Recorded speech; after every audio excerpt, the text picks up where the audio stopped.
Telugu cinema పరిశ్రమకు సంబంధించి ఇంకొక పెళ్లి వార్త ఇప్పుడు వార్తల్లోకి ఎక్కింది. ఈ పెళ్లి వార్త ఎవరిది అంటే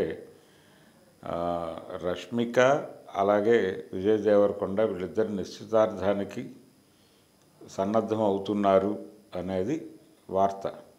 అయితే దీనికి సంబంధించినటువంటి అధికారిక ధృవీకరణలు లేవు ఎటువైపు నుంచి కూడా. ఇది కేవలం ఊహాజనితమే అనుకోవాలి. అంటే ఎక్కడో నిప్పు లేకపోతే పొగొస్తుందా లాంటి ఆర్గ్యుమెంట్లోకి పెడితే వేరే గొడవ. సెలబ్రిటీస్కి సంబంధించి ఇలాంటి వార్తలు సర్క్యులేట్ అవ్వటం అనేది చాలా సహజం. కొంత క్యూరియాసిటీ బిల్డ్ చేయడం కోసం ఈ ఎంగేజ్మెంట్ అనే వ్యవహారాన్ని ఎజెండా మీదకి తీసుకొచ్చి ఉండే అవకాశం కూడా ఉంది. అయితే గతంలో కూడా రకరకాల సందర్భాల్లో రష్మికని ర్యాపిడ్ ఫైర్ క్వశ్చన్స్ ఇంటర్వ్యూలలో భాగంగా అడిగేటప్పుడు విజయ్ దేవరకొండ గురించి ప్రత్యేకంగా ప్రస్తావించటం అనేది మనం చూసాం. సో ఇది కంటెంట్ పరంగా కొత్త విషయం ఏం కాదు. వాళ్ళిద్దరి మధ్య స్నేహం ఉంది, వాళ్ళిద్దరి మధ్య ఒక అనుబంధం ఉంది అన్నంతవరకు ప్రపంచానికి తెలుసు. అంతవరకే తప్ప అదేదో ప్రేమగా మారింది, ప్రేమే ఉంది వాళ్ళిద్దరి మధ్య, అది పెళ్లిగా మారుతోంది, రూపాంతరం చెందుతోంది లాంటి వ్యాఖ్యానాలు కూడా గతంలో చేశారు. ఒకవేళ వాళ్ళు ప్రేమించుకున్నా పెళ్లి చేసుకున్నా అది పూర్తిగా వాళ్ళ వ్యక్తిగతమైనటువంటి వ్యవహారం, ప్రపంచానికి సంబంధం లేని గొడవ. కానీ సెలబ్రిటీస్ కాబట్టి దీని మీద ఒక డిస్కషన్ నడుస్తోంది. అంటే దీనికి న్యూస్ వాల్యూ ఉంది అనే విషయాన్ని ఐడెంటిఫై చేసి మార్కెట్లో దీన్ని పంపు చేసేటువంటి ప్రయత్నం చేస్తున్నారు. అయితే రష్మిక తను కిర్రాక్ పార్టీ అనేటువంటి సినిమా ద్వారా ఇండస్ట్రీలో కాలు పెట్టింది.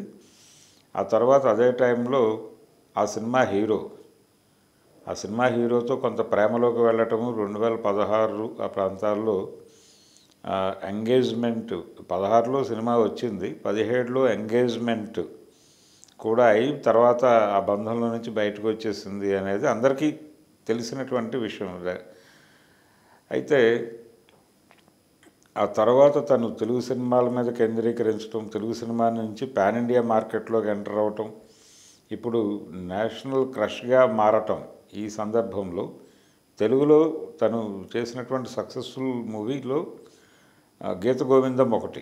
గీత గోవిందం సినిమా విజయ్ కెరీర్ పరంగాను అలాగే రష్మిక కెరీర్ పరంగా కూడా ఇద్దరికీ బాగా హెల్ప్ అయినటువంటి సినిమా, చాలా పెద్ద విజయం సాధించింది అది.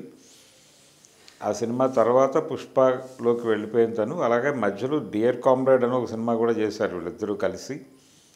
ఈ జర్నీలో వీళ్ళిద్దరి మధ్య ఒక అనుబంధం ఏర్పడింది అనేది ఈ పెళ్లి కథకి, ప్రేమ కథకి పునాది.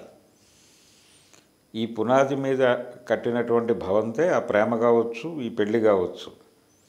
ఇది నిజమైనప్పటికీ ప్రపంచానికి అవసరం లేని వ్యవహారం. ఒక ఇద్దరు వ్యక్తులు కలిసి ఉండాలి అని అనుకున్నప్పుడు అది పూర్తిగా వారి వ్యక్తిగతం. అయినప్పటికీ ఎందుకు పెళ్ళి లేకపోతే ఎంగేజ్మెంట్ ఇది ఎందుకు ప్రకటిస్తారు, ఎందుకు బహిరంగంగా చేస్తారు అంటే వేరే వాళ్ళు ఇంకొక రకంగా అనుకోకుండాను, లేకపోతే వీళ్ళిద్దరూ ఎందుకు తిరుగుతున్నారు అని అనుకోకుండా ఉండటం కోసం మాత్రమే, ప్రపంచానికి చేయటం కోసమే పెళ్ళి అనే తంతు ఉంటుంది తప్ప మరొకటి కాదు. కళ్యాణ మంత్రాల్లో కూడా దాదాపు ఇదే కంటెంట్ ఉంటుంది. కాబట్టి అది వ్యక్తిగత స్వేచ్ఛకి భంగకరం ఆ వ్యవహారం గురించి మాట్లాడటం. వాళ్ళు పెళ్లి చేసుకున్నా ప్రపంచానికి సంబంధం లేని వ్యవహారం, కలిసి ఉన్నా లేకపోతే లివింగ్ రిలేషన్లో ఉన్నా కానీ ప్రపంచానికి సంబంధం లేని వ్యవహారం. ఒకవేళ వాళ్ళు ఏదైనా ప్రాబ్లమ్స్ వలన, అంటే ఈ మధ్యకాలంలో చాలామంది సెలబ్రిటీసు అంటే పెళ్ళి అనేది ఇద్దరు ఇండివిజువల్స్ ఒక చోటకి చేరినప్పుడు ఖచ్చితంగా వారి అభిప్రాయాలను వారు గౌరవించుకుంటూనే అవతల వారి అభిప్రాయాలను కూడా గౌరవించాల్సి ఉంటుంది.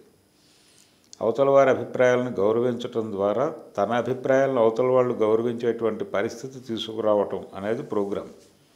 ఈ ప్రోగ్రాం ప్రాపర్గా గనక జరిగితే వాళ్ళిద్దరి మధ్య ఎప్పటికీ విభేదాలు రావు. విభేదాలు వచ్చినప్పటికీ చాలా ఫ్రెండ్లీగా విడిపోతారు. అంటే అభిప్రాయ భేదాలు ఉండకుండా ఉంటాయి ఇద్దరిలో దీర్ఘకాలం అంటే ఏదో మేరకు రాజీ ఉంటేనే ఆ ఐక్యత సాధ్యమవుతుంది. రాజీ పడలేని సందర్భము, రాజీ పడని మనస్తత్వాలు గనక ఉంటే విడిపోయి ఎవరి జీవితాలు వాళ్ళు గడుపుకునేటువంటి పరిస్థితి, దానికి చట్టపరమైనటువంటి మద్దతు కూడా ఉంది. కాబట్టి అదేమీ కాన్స్టిట్యూషన్నో లేకపోతే చట్టాన్నో ఉల్లంఘించినట్టు వ్యవహరించటంగా చూడకూడదు. కానీ మన పొలిటీషియన్స్ చాలామంది ఈ ఏరియాలో కూడా వచ్చి మాట్లాడేస్తున్నారు, ముఖ్యమంత్రి స్థాయి వ్యక్తులు కూడా. ఇది ప్రమాదకరమైన ధోరణి. కాబట్టి ఇటువంటి ధోరణిలోనే ఈ ప్రచారం జరుగుతోందా, వీళ్ళ ఎంగేజ్మెంట్ అనేటువంటి ప్రోగ్రాం, ఈ ప్రచారం జరుగుతోందా అనేది ఒక డౌట్. ఒకవేళ అలా జరిగితే ఖచ్చితంగా తప్పేది. క్యూరియాసిటీ కలిగించే అంశము, దీనికి సంబంధించి ఏదో మేరకు ఎక్కడి నుంచో సమాచారం ఉంది, త్వరలో వీళ్ళిద్దరు కళ్యాణ మండపంలో కాలు పెట్టబోతున్నారు, వైవాహిక జీవితంలోకి అడుగిడబోతున్నారు, దానికి ముందు దశ ఎంగేజ్మెంట్, అంటే ఆ వివాహాన్ని కన్ఫర్మ్ చేస్తూ ఒక ఎంగేజ్మెంట్ ప్రోగ్రాం కూడా ఉంటుంది అనే విషయానికి సంబంధించి ఎక్కడో ఏదో మేరకు నిప్పు లేకుండా పొగరాదు అన్నట్టుగా ఏదో సమాచారం ఉండబట్టే రాశారు అని కనుక అనుకుంటే అది నిజం అయి ఉండొచ్చు. అయి ఉన్నా వాళ్ళు ప్రకటిస్తారు కదా అధికారికంగా. దాని గురించి ముందే ఊహాగానాలు లేకపోతే అయిపోతుందని ముందే చెప్పటం ద్వారా ప్రపంచానికి అదనంగా వనగూడేది ఏమీ ఉండదు. ఎలాగూ విజయ్ ఫ్యామిలీ అలాగే రష్మిక ఫ్యామిలీ వాళ్ళు ఒక అనౌన్స్మెంట్ ఇస్తారు, ఐదర్ పాజిటివ్ ఆర్ నెగిటివ్. వాళ్ళకి ఇష్టమైతే సమర్థిస్తూ ఇస్తారు, ఇబ్బంది కలిగిస్తే కాదని చెప్తూ కూడా చెప్తారు కదా ప్రపంచానికి. వాళ్ళంతటా వాళ్ళే ప్రకటించవచ్చు. కాబట్టి ఇన్ని అవకాశాలు ఉన్నాయి వాళ్ళు ప్రపంచం ముందుకు రావటానికి. అయినప్పటికీ ఈ వార్తని సర్క్యులేషన్లో పెట్టడం మాత్రం జస్ట్ క్యూరియాసిటీ బిల్డ్ చేయటం కోసం మాత్రమే అనేది అర్థం చేసుకోవాల్సి ఉంటుంది. ఇది చాలామంది విషయంలో, పొలిటీషియన్స్ విషయంలో కూడా జరుగుతుంది. ఒక రాజకీయ కుటుంబం ఇంకొక రాజకీయ కుటుంబంతో వియ్యం అందటం ద్వారా ఈ ప్రయోజనాలు సాధించబోతున్నారు వీరు అనేది ప్రధానంగా చెబుతూ వీటికి సూత్రధారిగా ఈ వివాహం పనిచేయబోతోంది అని చెప్పి ఆ వివాహానికి ఉన్నటువంటి లక్ష్యాన్ని కూడా ప్రపంచం ముందు చెప్పేస్తున్నటువంటి సందర్భాల్లో మనం ఉన్నాం.